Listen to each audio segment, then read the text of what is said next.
This episode of the Beauty by AVIC podcast is brought to you by the Aesthetic and Beauty Industry Council.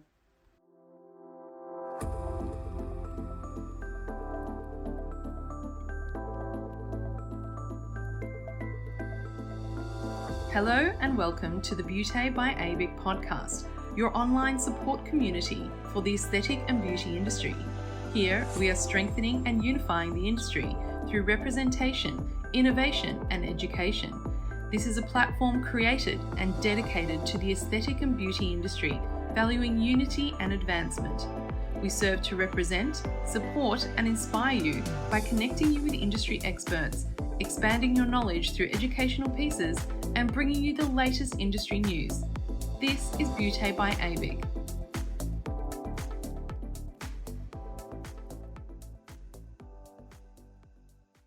I'm your host, Stephanie Miller, and today's guest is Otto Mitter from Elleebana. Otto's journey in the beauty industry is one of inspiration. He is a multi-award-winning lash and brow educator, a product developer, cosmetic chemist, and brand builder with a career that spans over 2 decades. Otto's brand, Elleebana, produces lash and brow enhancement ranges and education programs to distributors, educators, and salon professionals in over 60 countries globally. Otto's busy schedule sees him touring to speak at exhibitions, conferences, and judge at competitions all around the world, and he is a leading authority when it comes to technical support in the area of lash and brow lamination and coloration. Otto has a passion for continuing education, working with leaders in the industry, and dedicating his time to help upcoming beauty therapists, lash artists, and educators develop their profiles and careers. Here to talk to us about overcoming challenges in a world of lash and brow lamination, from Elleebana, today we welcome Otto Mitter. Welcome, Otto. Thank you so much for joining us on the podcast. Thank you so much, Steph, for having me. It's a true pleasure and an honor always to be able to find time to catch up with you. Oh, likewise. And it's always so fun to talk to you as well. We always end up having a good old time, don't we? We do. We let the conversation flow. Absolutely. And that's what our listeners love. Yeah, getting for sure. down to the nitty gritty of everything and talking about, some real stuff that makes a difference to their lives as well. And today we're actually talking about lash and brow lamination, and we're putting it under the microscope, as you say, and really dissecting all the challenges that are inherent to these treatments. And of course, Otto, you are the absolute expert and guru of all things lashes and brows. So, oh, wow. Thank you. That's a huge title. I do call myself a lash and brow enthusiast at times. But yeah, I have been doing this for quite some time, so I am somewhat of an expert these days.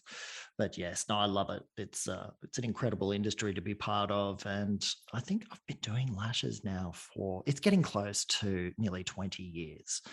So when I'm saying that through my teeth and kind of holding back a little bit and thinking, wow, it's been a long time. But, I've seen so much over the years. It's been a true pleasure and honor to be able to, be in the industry this long. Oh, goodness.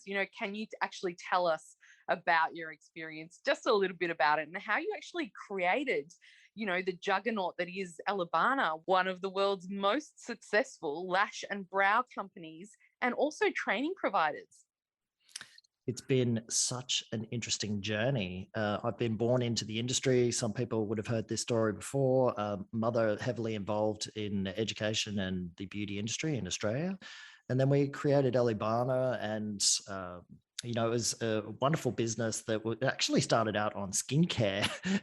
And we had a natural skincare range, but we did start doing things with lashes and brows, and we were doing eyelash perming and those sorts of things.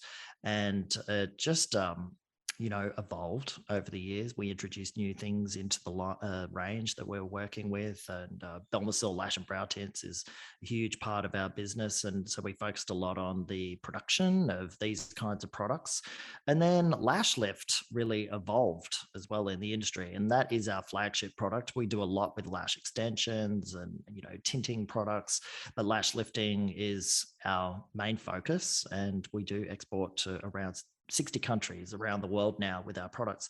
And it was always a pipe dream for me to be able to start exporting. We had a great business model in Australia and a great reputation.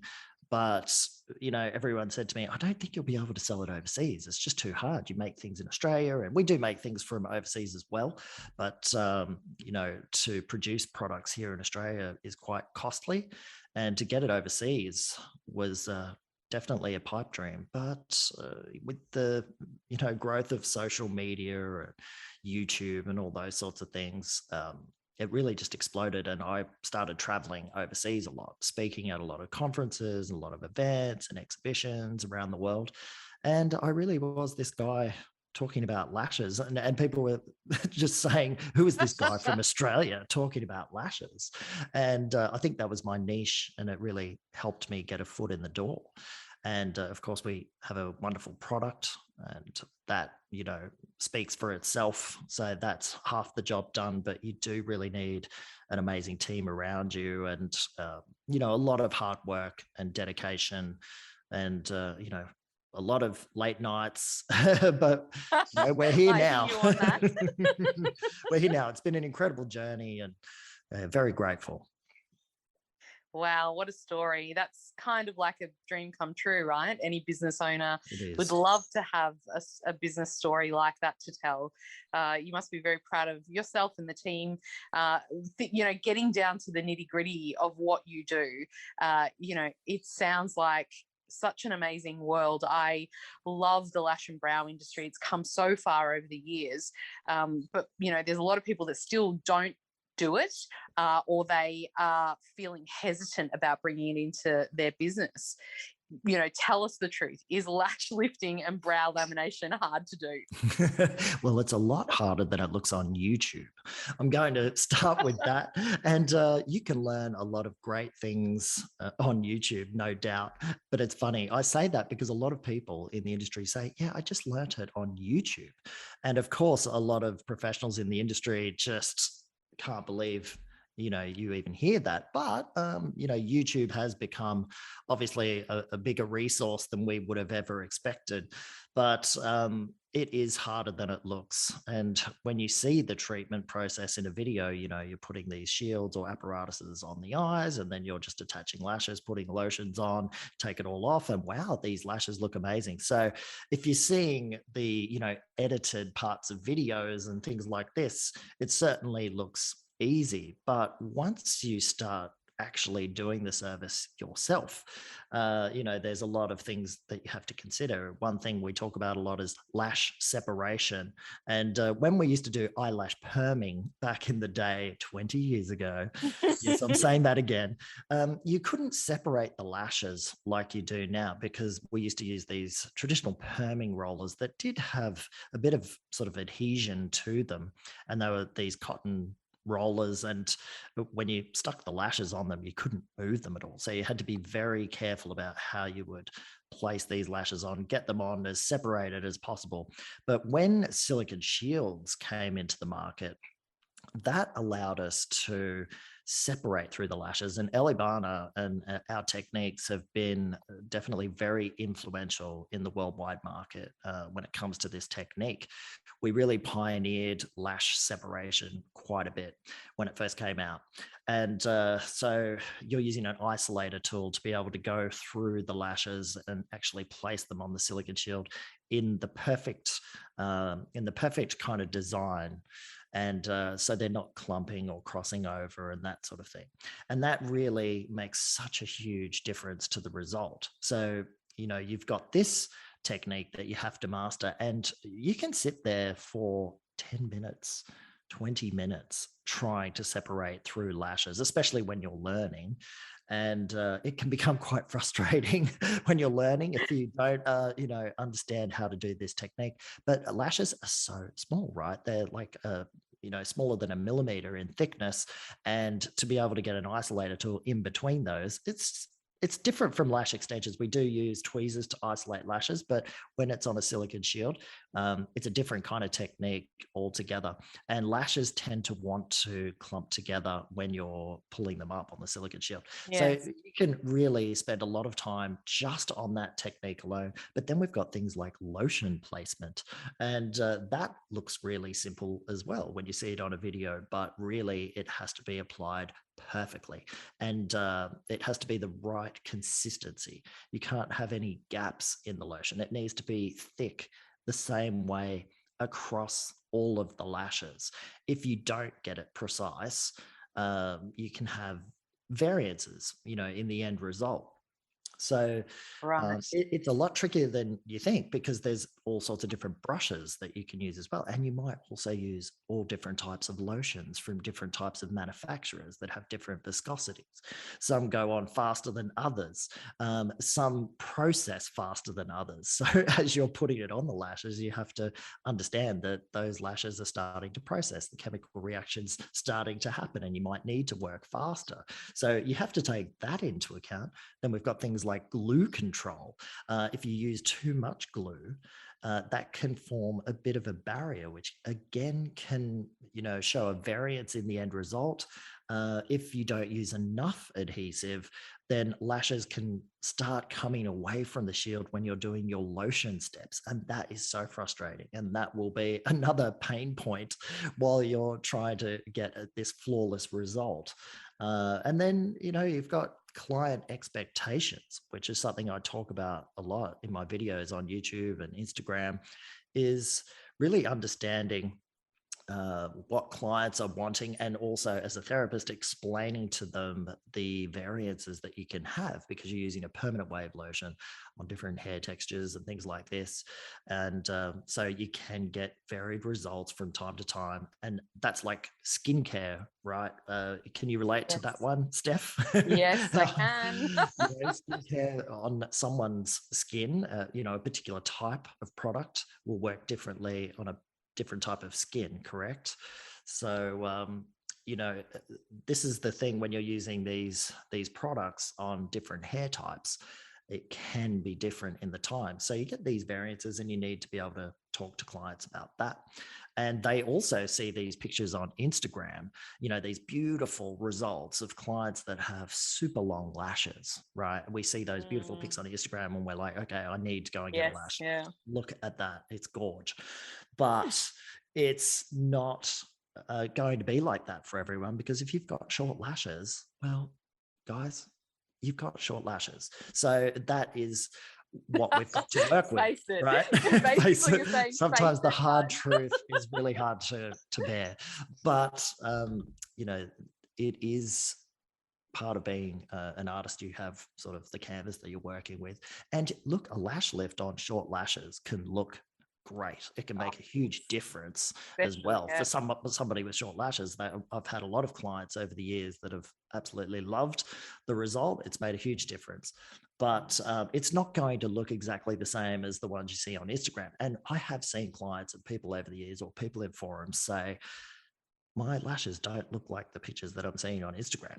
So you have to be able to show your clients how there can be variances. And a good way to do that is by having a portfolio of your work. You might have some clients with short lashes, clients with medium lashes, clients with long lashes. And, the consultation process is really important with lash lifting. It's like skin consultation as well. It's a consultation, guys. We have to still treat it the same way. And I think, people need to learn how to do that in a good way, because it really can help your client be on board with what sort of results to expect.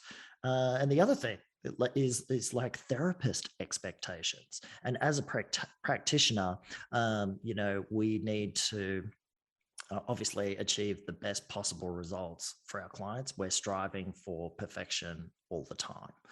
But if we're working with somebody that does have stronger hair texture than somebody else, we can't use the same processing times. And I do see people in forums saying, I used this time 6 and 5 for this client's lashes, and I've done it on this client and it's just not working.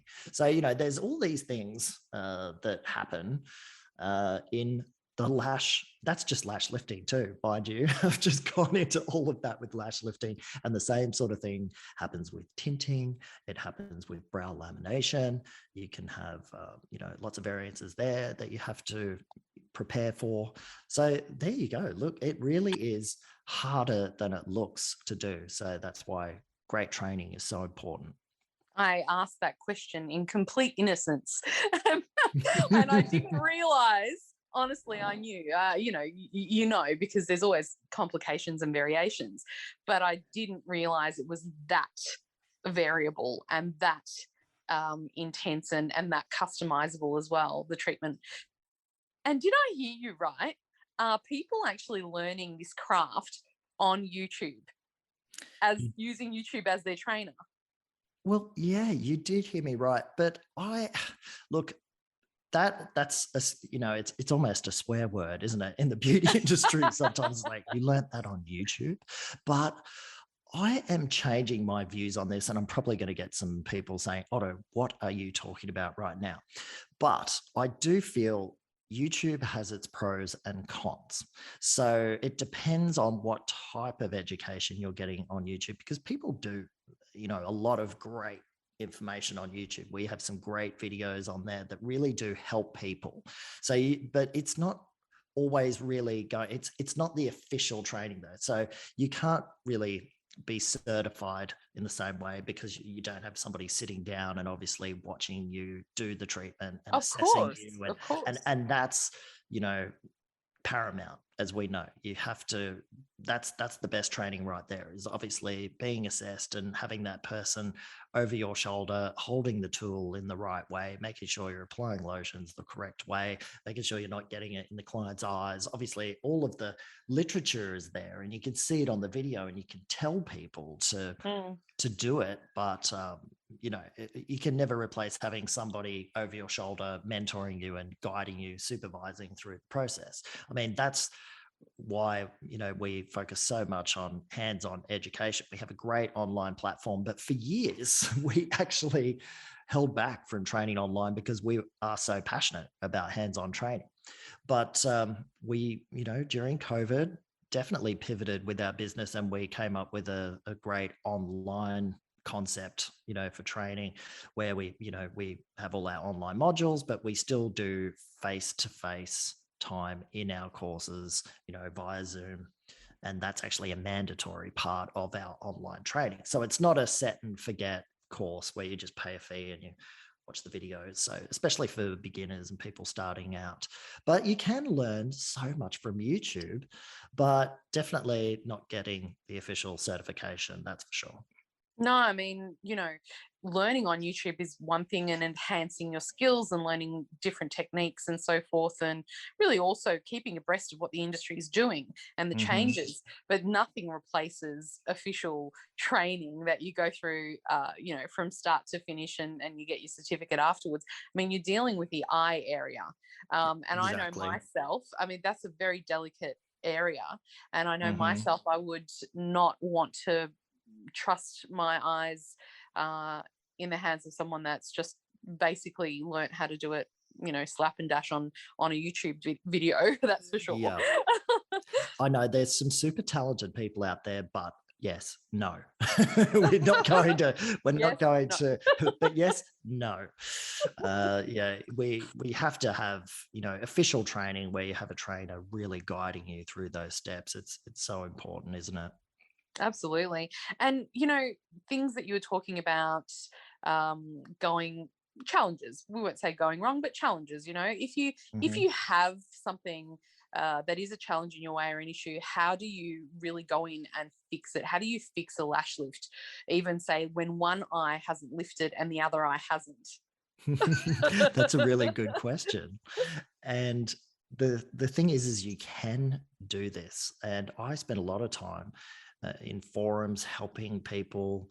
Even if they're using other brands of product, I do have people, they just DM me literally every day. And I just have this thing inside me that says, I just really want to help people and try and get good results. They know I've been doing it for so long. And one of that is one of the biggest questions that comes up is I'm getting inconsistent results from one eye to the other. And so we have to peer back and look at what's happened there. And it can be a number of factors that caused it. You know, you might leave the lotions on for too long, a little bit on one eye compared to the other. Sometimes when people are learning from YouTube, they might, not realize that the timer needs to be set at a precise point, during one of the steps. And there's lots of things that you learn in the training there, but say one eye lifts more than the other, you can actually fix that. And you can re-lift the lashes on the same day on many occasions. And a lot of people don't realize this. They are scared that they might overprocess the lashes, and that is a fair call.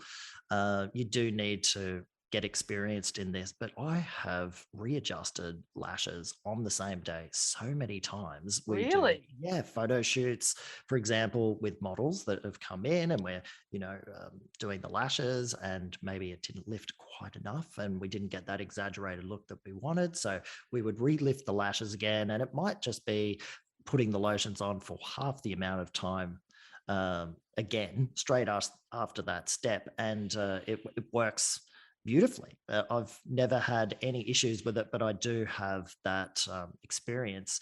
And you need to sort of look at things and see how much the lashes have curled. You do need to use a bit of judgment there. You need to say, is there a bit of a curl at all? Or are the lashes dead straight, for example? And obviously, if they're dead straight, well, then you're needing a longer processing time. But if they are curled sort of halfway to the point that you would be expecting, then you usually put the lotions on again for half the amount of time. You do need to check with the brand always that you're using. I will add that in, disclaimer.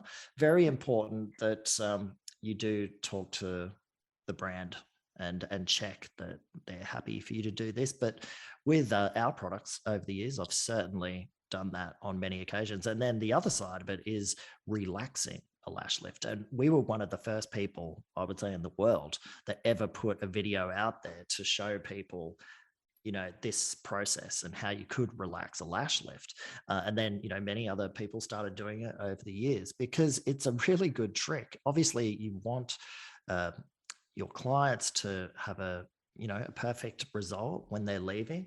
And with lash lifting, what can happen from time to time is people rinsing off the lotions at the end, but they may not use enough water, or different systems have different ways of removal. But if there's any lotion that might still be on the lashes, down the base of the lashes, they can continue to process depending on the system you're using. And if you haven't rinsed it off carefully enough, it might look like you have, but you then sort of brush through the lashes, and as they dry, they start curling a little bit more. And that's a really scary thing for a lot of salon owners. And, sometimes the clients actually leave, because their lashes looked perfect at the time of the service. The lashes were very hydrated from some of the removal. But as the lashes dry, they start curling more. And then the salon owner will get a call a little bit later saying, my lashes are just not looking right. They're a bit too curly now, or too lifted. Can you fix them? And the answer is yes, and I've done this on many occasions, lots of testing. And it's a relatively simple procedure where you are applying the lotion back to the lashes and brushing through with a mascara brush or we call them Wonder Wands. They're like small mascara brushes. And you have such cool names for your tools. Thank you. Yes, we work on that. And it's a relatively simple process. And once you know how to do it, you can really fix that for your client. And it's amazing to be able to do that, because your client doesn't want to be able to, be walking around for, any time after a treatment with their lashes over curled and over processed. They definitely don't want that. And there's a difference between over curled and over processed as well. In the industry, a lot of people might confuse over curling with being over processed, because the lashes are really, obviously, as it says, over curling and curling back on themselves. But over processing, is when the lashes have had the lotions on for too long, but they're also exceptionally damaged, like more damaged than they are from just being over curled.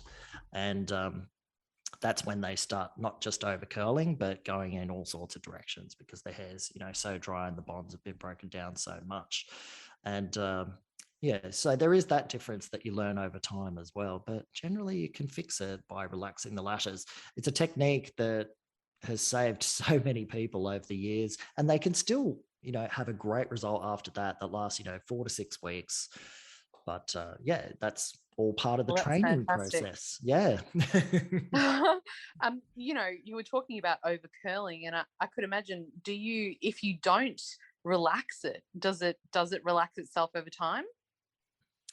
Yes, it does. It also depends on the system that you're using, but our lashes do regenerate, sort of 60 to 90 days. We are seeing a lot of different growth come through on the lash line. So as new lashes come through, they won't be curled, obviously, or processed. So you start seeing that sort of uneven result that can happen from time to time. And that's usually with TGA-based systems or thioglycolic acid-based systems, ammonium thioglycolate. Those kinds of permanent waves are a bit more of a rapid processing system. They're very popular because they're fast, and that's what salons want. They want a fast service, maximize productivity and time. The client's in for less amount of time, all that sort of thing. So it's very convenient, and that's what people want. But to use those kinds of systems, there's less room for error when you're doing the service. And, but they tend to give that result where lashes will be curlier. I'll say they'll be curlier for a longer amount of time than if you're using something that might be a cysteamine hydrochloride system. We have both sorts of systems in our ranges, and the cysteamine systems are a lot more gentle. They tend to break down the NH2 amino groups in the lashes, and then they stop processing once they've attached to those groups. Whereas thioglycolic acid-based systems, dare I say it, is more of a corrosive type of system where it would just keep breaking down. It just keeps on processing, whereas the cysteamine ones stop at that point. So you don't tend to get the over-processing or damage issues when you're using that. The other side of that, though, is with cysteamine, the lashes will gently start to relax more after around the 4 weeks or 6 weeks. The curl seems to be a little bit more gentle. And so it's interesting, and this is what happens when you dive deep into the different formulations that are available, in the market. So many variations, you'll get different kinds of results with the lashes over a 4-week or 6-week or 8-week period. So there you go. Does lash texture and ethnicity as well affect the results?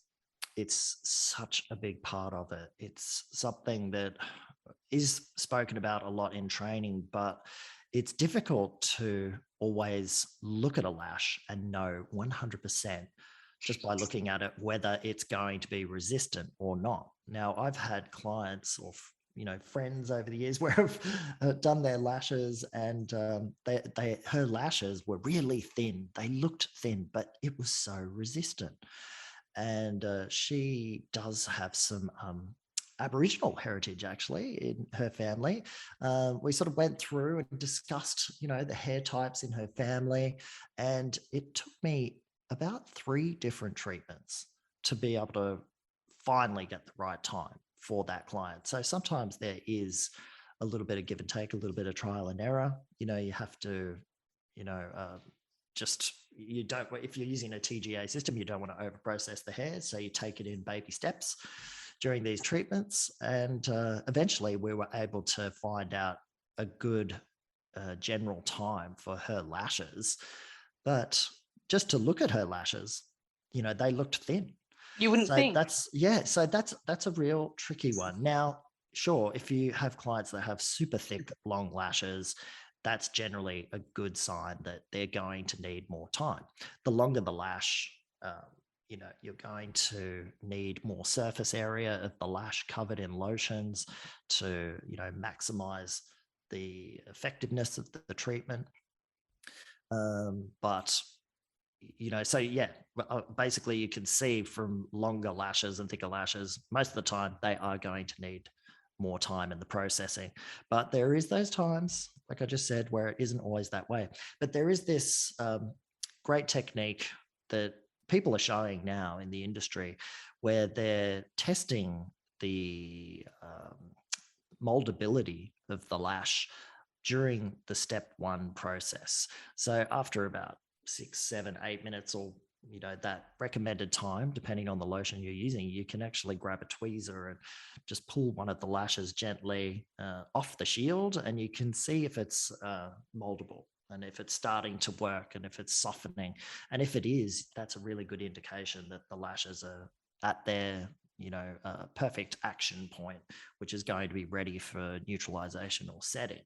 So there are these little tricks, but ethnicity is huge. And I said this before, I see people in forums that say, I used the lotions for, say, 6 minutes for step 1 and 5 minutes for step 2 on this client, and it was great. And then I did it on this client and I just didn't get the same result. What am I doing wrong? And it's a real common question, but you'll see on all brands' directions that it will always depend on the strength of the lashes that you're working with. There can be variances, and that's just something that we have to try and master in the art of lash lift, and it's a tricky one.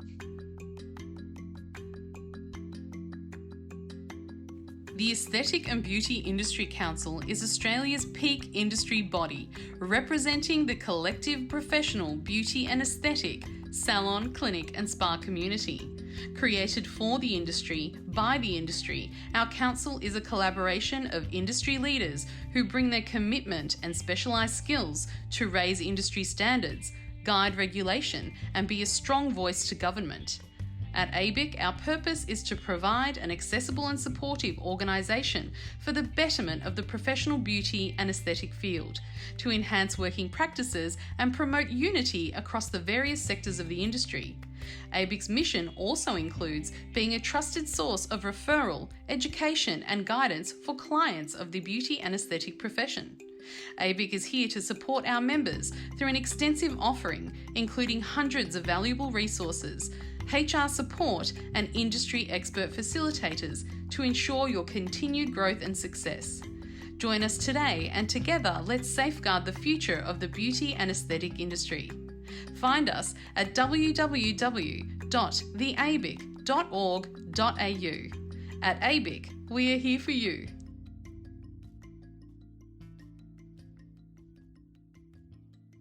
There's so many variances and there's also so many techniques. You were talking about the different techniques. Can you explain to us the difference between lamination, lash lifting, and I love this one, lash Botox? Lash Botox, that's right. It's a thing. And it's been around for quite some time. Well, this is how lash lifting really took off as well, because of the way it was described. Now, eyelash perming back in the day, it was good. There was people that liked it, but it was perming. It doesn't sound like the greatest thing to do with your eyelashes, but when you say lash lifting, everything just changes. And people just love the sound of that. And essentially we are still using the same kind of lotions and have done for many years. Yes, there's some advancements in a few ingredients along the way, but the core fundamental ingredients are still permanent wave agents, and then hydrogen peroxide or sodium bromate, so some sort of setting lotion that you're using, and that's it. That is the chemicals that we need to use to do a lash lift. Now, lash Botox or lamination as well, that is huge. Now, that has been around for many years. It started in Eastern Europe, Russia, those kinds of areas. Always very innovative when it comes to pushing the boundaries of creativity with treatments and lashes and, Russian volume. Everyone that does lash extensions knows what that is. And it's a technique that they came up with, which is a brilliant technique to give more volume in the lashes. And lash lamination was, a variation of lash lifting, but they really talked about their step 3 in the process, which is essentially using conditioning agents to give the lashes a very slick, conditioned look at the end of the service. But Oh, that's nice. Yeah. I mean, look, it sounds great and it does look great too. But people were kind of already doing these things anyway.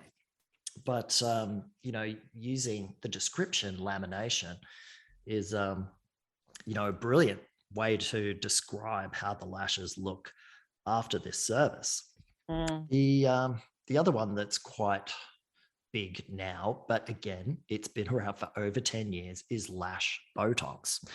Now, this has evolved quite a bit. Again, I think I saw the first lash Botox product come out of Russia many years ago, and it actually was in this little bottle, and they had a needle that you would extract the fluid out of the bottle and put it in a dish, and then you'd paint it on the lashes. So they gave you this whole, it had the whole Botox kind of thing about it. You didn't actually inject it into the lashes by any means, but you did just, paint it on the lashes, and it just absorbs like any other lotion or conditioner does on the hair.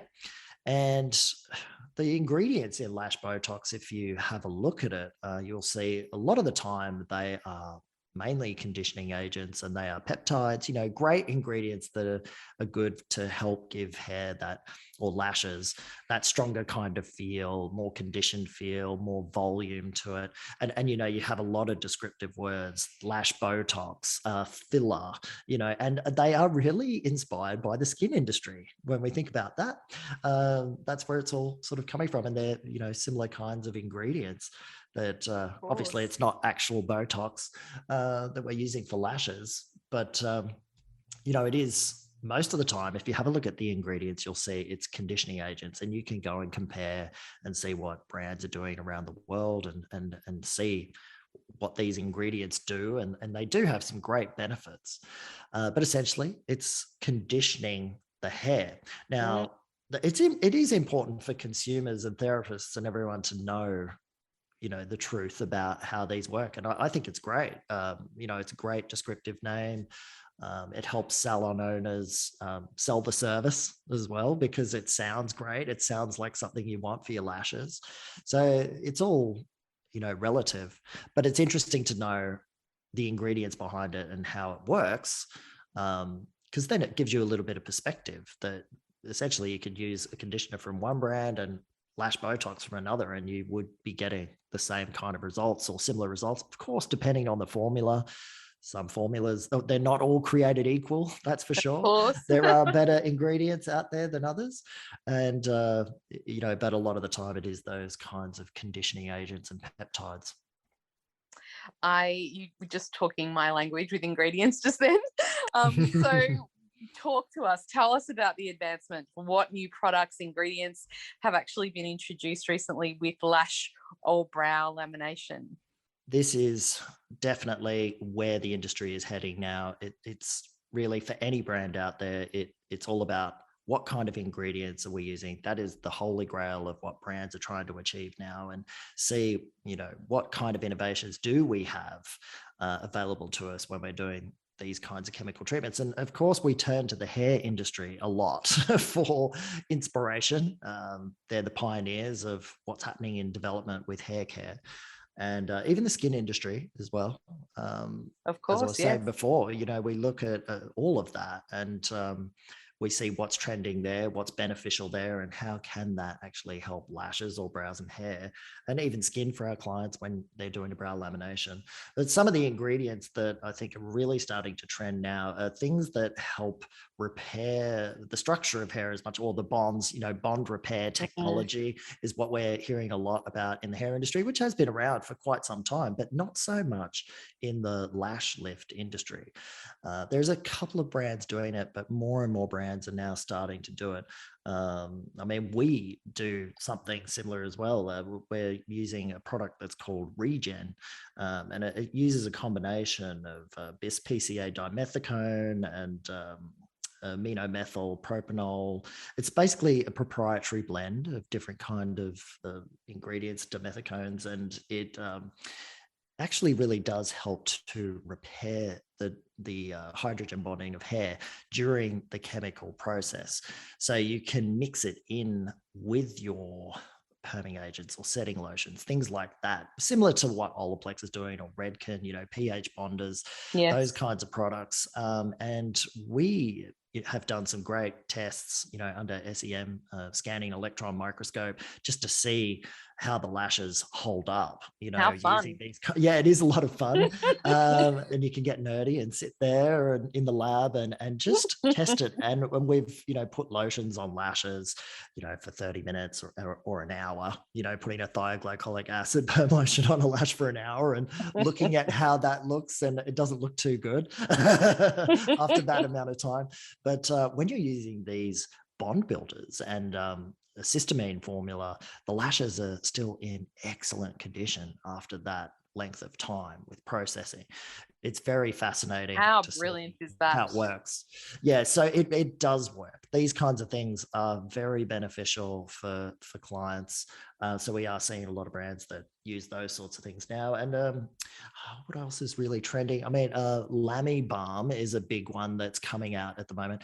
It's Lamy Balm or Glue, Lamy Glue or Glue Balm. We haven't released a product like that yet, but we have been looking at that kind of technology, or those kinds of ingredients. It's basically things. It's similar to a brow wax product, if I would put it like that. They work in a similar way. At the moment, we use adhesives to stick lashes to the silicone shields, but this Glue Balm is an alternative to adhesive. I think it still has some great room for development at the moment, where they could develop it with a stronger hold, because at the moment we are seeing lashes that can sometimes come away from the shield during the lotion steps, which means you won't get a good result. That can be frustrating, but it does have these really good benefits where you can get the lashes up faster. So that's an exciting one to see that develop at the moment through the industry. And another trend that has come out that's just taking the world by storm is new type of silicone that companies are using for the shields or the rods that we use in the treatment. We've brought out one, and it's called Flex Rods. And That's I came up with that one. Yes. And we released them this year. And the good thing about this particular type of shield or rod for the technician is generally you don't need to use adhesive on the back of them to hold them on the eyelid, which is such an advantage. And it has taken quite a few years for this to sort of be developed over time.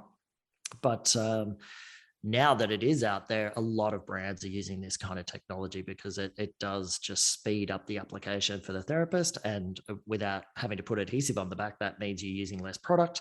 And clients can also suffer from a bit of irritation when you're using adhesive sometimes on the back of these shields. It's touching their eyelid. So it minimizes the chances of irritation for the client. It's super comfortable for the client. It's better for the artist. So yeah, it's just a very high grade type of silicone that's super flexible and has a very superior grip, and they just mold to the eyelid perfectly. We released these overseas this year, and it's just been crazy. It's just been one of the things that people are just really, really enjoying in the industry at the moment. And there's other brands that have done some great things too. So I'm enjoying seeing the development of tools for the artist. There's new lash lifting tools as well. So there's isolator tools that we've used over the years, but now we're seeing, we've had Y combs and those sorts of things, but now we're seeing more development on that with more defined tools or brushes that have very defined teeth along the comb, and they might have 16 teeth along the comb section, which really allow for working with super fine lashes and getting that separation easier. So it's all about helping the technician and the artist as well, have a smoother kind of procedure and an easier procedure, getting better results. Like any product, you have to, look at what the market needs and how can we always improve.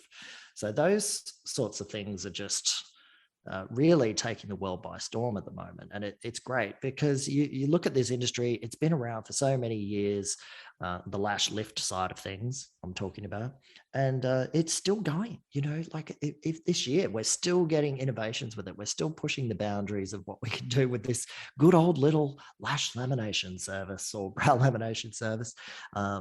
Lashes and brows is huge. It is a multi-billion-dollar industry.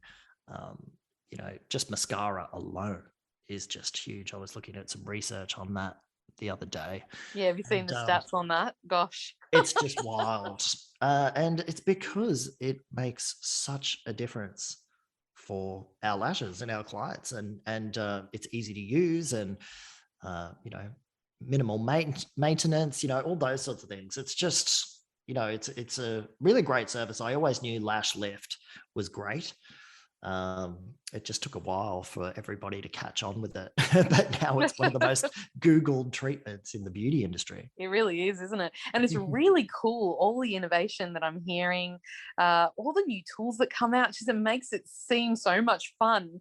So for people out there that are new to lashes and brows, can you actually tell us the difference between a brow dye and a brow tint? Oh, yes. This is a good question. I'm glad you've asked this because it's something I'm seeing a lot about in forums and Instagram. People ask us about this all the time. And where do I start on this actually? So brow tinting is something that has been around in the industry for, I'm going to say like 60 years. Some people probably don't realize that that's how long it has been around. I think Reflectocel's been producing products for at least that long, maybe longer. Belmacil, geez, that must be 40 years or so in the industry, which is a Swiss made. It is, it really is. It was made by a hair company, Anifa in Switzerland a long time ago. So yeah, tinting, lash tinting and brow tinting, it's a great service. It is definitely a mainstay in beauty menus around the world, isn't it? Because it's, it gives great results, instant gratification results, and it's fast to do. Absolutely. And it lasts for, 4 weeks, sometimes longer, sometimes a bit less, depending on the application. But it's a great service, and that's why it's so popular.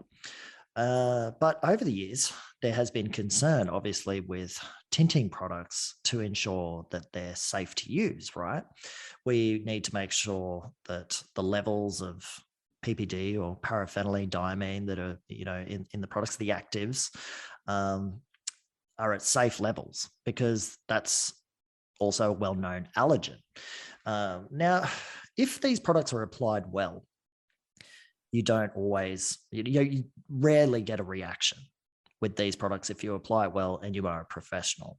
But tinting products, have traditionally over the years been, manufactured to be as safe as possible to use around the eye area because you are putting that product right on the lashes. And if it gets in the eyes, it can sting. You're also using hydrogen peroxide as the developer, just like hair coloring, right? So we have to be super careful with that. But the ingredients in tints, traditionally, they have very particular levels and manufacturers have always been very cautious about what they're doing.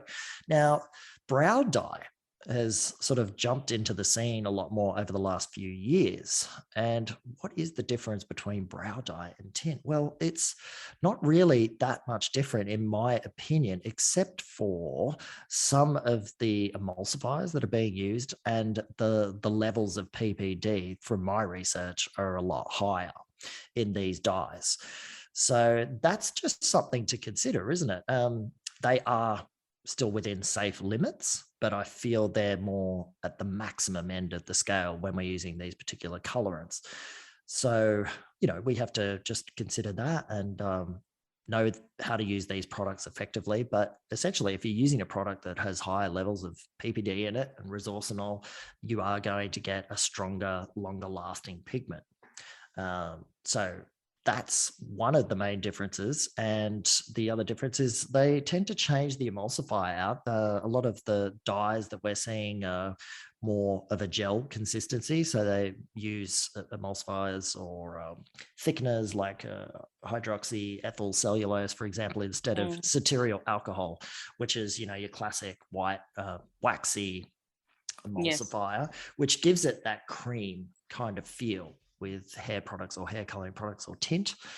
But having the gel consistency, this can, I think, offer a level of absorption that some have more water content as well in them as well. So it does have the ability to give a little bit more absorption just on that top layer of skin. So you're getting a little bit more of a skin stain.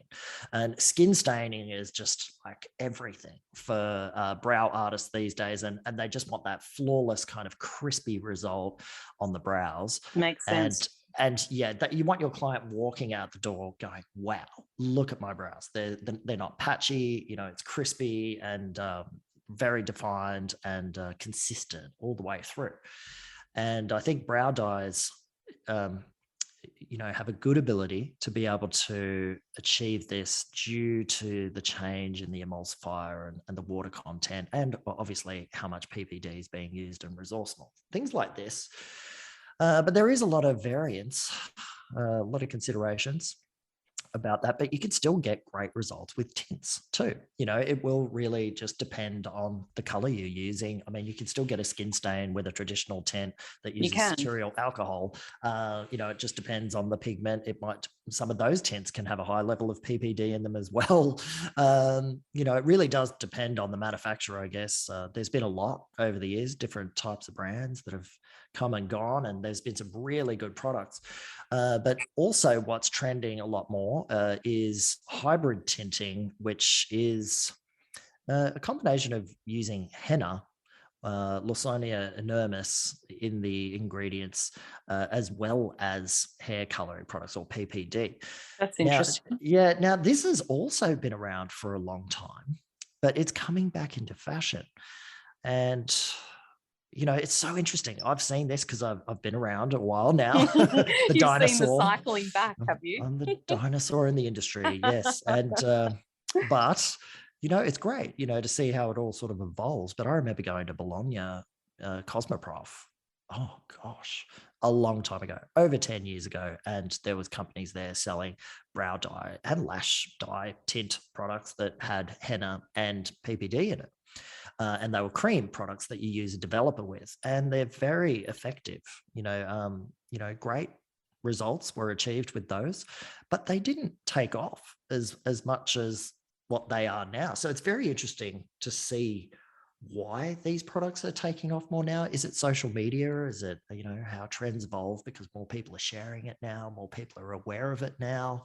Back when I was going to Cosmoprof at Bologna, social media wasn't as big as it is now, but I think that does play a huge role in the awareness and development of trends, and that has definitely helped, brow dye become more of a trend now. There's just a lot of people asking about it because they're singing about it. But look, you can get great results with all of these different types of products. They've all got their advantages and differences. I think with some tinting products, though, they may be safer, maybe. I mean, that's, just a matter of opinion, but the levels of PPD are lower in some of those from the research I've done. So that's something to consider. But, I think in the hands of a professional, as long as you're, following all your steps correctly and you're doing your proper consultation as well, then you should really minimize the chance of ever having issues when you're using these products. But that gives you a little bit of a rundown on the difference between brow dye and tints and henna hybrid, all that sort of stuff. Yeah, I mean, we did a lot with henna tinting as well. We have a brow henna range, and there's people that just love it because it does have more of a natural feel to it, but it does have PPD in it as well. If you don't have that ingredient in there and you're using henna on eyebrows, it just takes too long and it's just not a viable service for a salon owner. So you do need that little bit of chemical in there to accelerate the process, tone down the warmth that henna throws. It's renowned for that. And but there's people that love it. There's people that have started whole businesses just out of doing henna brows, how that's, wonderful. That's what happens. Yeah. So they're great treatments and things to add into the menu. Obviously, great training is so important. You can go and obviously we learn tinting at beauty school. We learn the fundamentals of safety, but always, take that next step when you're trying another brand. If that brand's offering training, I highly recommend mastering that product as well, because there are those nuances. There's those little differences that can mean a lot with the efficacy, but also the safety aspect for your client. And the end result, that's what makes or breaks your business, isn't it? The end result. Really is. And speaking of business, we're talking about all these wonderful options that you have and so much variety. Is this a profitable service for salon owners? Well, yes, I believe it is. That's why it's been so popular. Hell yes. Can I say hell yes? Can I get a hell yes? I don't know, can we? I think the listeners out there can give us a hell yes. We can get some support on this. Look, it can be very profitable. If you're in Australia, the price for sort of lash lifting, you'd be looking at around, depending on the brand, of course, and the packaging and all that. But with Elleebana products, it's around $4 to $5 per service, give or take, with your disposables and things that you might use as well. But if you're getting, say, 2 applications out of a sachet, which is how we package a lot of our products, I mean, that cuts that cost in half by 50%. So a lot of salon owners are charging anywhere from $75 to, I know someone that charges $200 for a lash lift.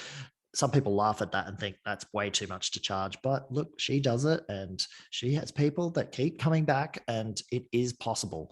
So it really does depend on your skill set, how well you market yourself, and of course, how well you're promoting the treatments and the results you're getting, because you can be an expert in this field. And when you become an expert in it, it really pays off. I mean, lash lifting is just huge. It is one of the most Googled beauty services around the world, lash lamination, brow lamination.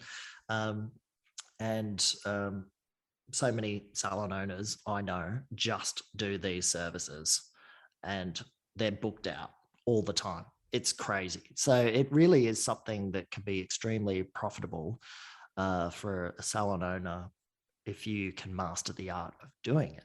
Of course, pricing will vary, depending on packaging that you might use. Some brands have products that's in tubes or pump bottles.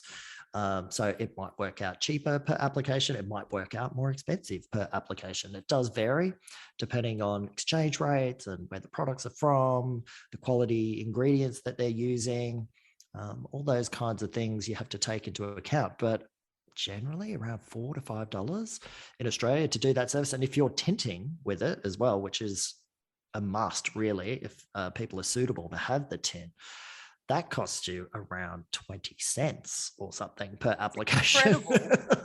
So, I mean, that's the perfect add-on. If we're doing a tint with our lash lift, it finishes it beautifully. A tint with our brow lamination, it's an absolute must.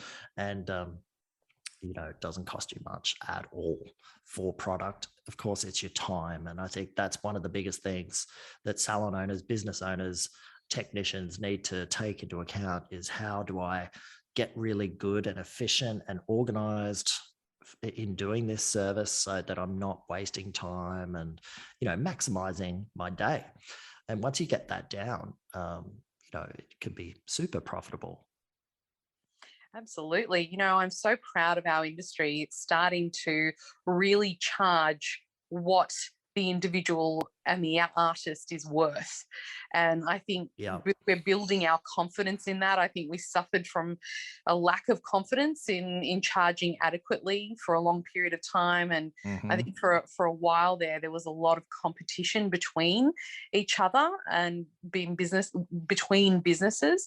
And I think that drove the prices down. But I'm so excited and just really proud, as I said, of our industry coming back and saying, no, we're worth it. We've spent our time learning, we're educated, we specialize in a system, and we are absolutely going to value it at where it should be valued. Yeah, that's such a good point.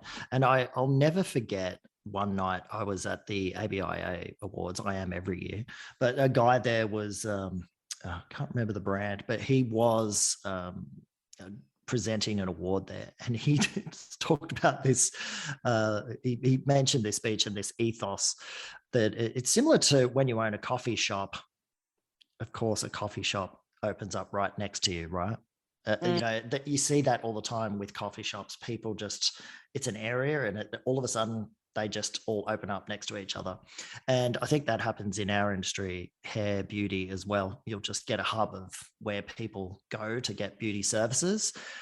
So it's inevitable if you have a store that you'll probably have to face that at some point.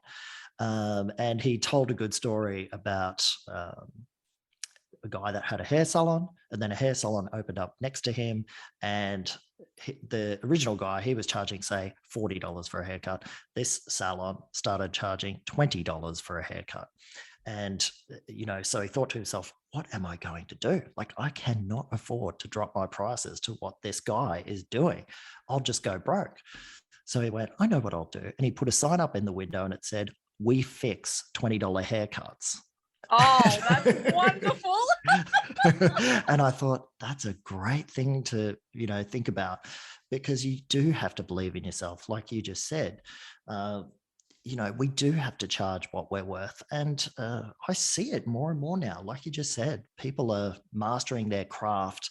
They're mastering how to tell their story on social media, and and they're reaping the rewards from that. And, they have paid their dues. They've done their training, and that's why they're getting the good results, and they have the knowledge. So absolutely charge that, charge what you're worth. And of course, people that work from home, you have, less overhead, so you can charge a bit less. And we understand that ethos makes perfect sense too, but it still applies, to that. Like, just because you are working from home doesn't mean you should charge less. I do have one last question though. Sure. You are, Otto and Elleebana, such precious foundation members of ABIC and such generous foundation members of ABIC. I have to ask, I ask this question of all our foundation members, what is it about you and your company that drives you to give back to the industry, to support in that way? And why is it that you chose ABIC to be that vehicle of support and advancement for the industry? Oh, yes, great question. And look, I love what ABIC have done for the industry since you guys have started up. I think what really attracted myself to aligning with ABIC and, just being part of the support network is so many reasons, but you have so many amazing leaders in the industry that have really come together to be part of what you're doing, because you guys are a great beacon of support like I've never seen before in the Australian beauty industry. Now, my mother used to be the president of the APAA Association many years ago, so I know all about associations. I've heard it over the dinner table many times with mum and all the things she had to do to run it, and I know how much effort and work goes into running these associations. And it's a passion project, right? You guys are doing this because you care about the industry. You want to make a change, and that's why ABIC is so amazing, because it has the best people I've ever seen in the beauty industry come together in an association as foundation members and just members in general. It has this force that I haven't ever seen before. And with that, you can just create magic. You can create things that have never been done before. And I think, you are now that voice, to government, being able to get a clear communication to them about what we really do need, and maybe they really will listen, because you have that incredible support network and, so many leaders on board with this, to really make sure that we're supporting the industry. It's really about support, and all the people that are involved are passionate about education and passionate about great standards and protecting our industry and nurturing the industry. So that's where I sort of come from. My mother, was a beauty educator many, many years. That's a whole other story, but, I know how important it has always been in our family and our company to nurture the industry and have high standards. And, so that's why we love being part of ABIC. So it's great. Thank you so much. Yeah. No, thank you so much for what you do for our industry, and, what you've done for ABIC to really help us get off the ground and be able to give that support to people, especially through the most trying times that we've experienced in the last couple of years. We're getting through it, but there's still a long way to go for a lot of businesses out there. Exactly right. No, you've done incredible things, especially during COVID. I think, ABIC was such a great support network for so many businesses and salon owners. So you've done an incredible job. Steph, pat on the back for you and the team. Oh, you probably don't get told you do a good job enough. Oh, thank you. But you do. We try, but you guys are great. we really do. And as you were saying, the leaders, they come together and they do this through their altruistic spirit. There's nothing there for them. There's no, gain personally. And I think that speaks volumes about the intention of this particular, industry association. And I think that's why we've had such great success over the year. And I hope that, more and more people join, because the more numbers we get, the stronger we are. There's unity, it brings force. And, for that, we thank you so much for joining with us. And oh my goodness, can I say, you are so fun to have as a guest on the podcast. I don't think I've laughed so much in a podcast before. Good. Well, you should laugh. It's about having a good time and having a good conversation. I think we did have a good conversation about a lot of elements. This is something that I could just talk about forever, and this is my job, and I do want to do a shout out to any of the ABIC members or any of the listeners. If anybody does need support with lashes, I've done a lot with extensions over the years, but lash lifting, brow lamination and tinting, all those sorts of things, you can DM me on Instagram and Facebook. I'm always really happy to help people. But of course, I'm working with ABIC. We have things in the pipeline that we want to do to help members as well, with extra support in this technical field, because those challenges do pop up that we were just sort of talking about and addressing, and there are ways around it. You can be super successful in the lash and brow industry, and some people give up. They hit those walls and it's all too hard, and they say, I'm giving this up. But there's so many people out there that are so successful with it.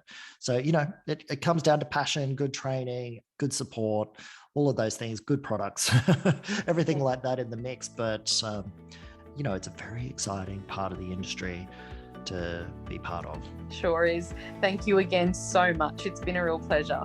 Thanks for having me, Steph. You've reached the end of another episode of the Beauté by ABIC podcast, your online support community for the aesthetic and beauty industry. Thank you for listening, and until next time, stay connected.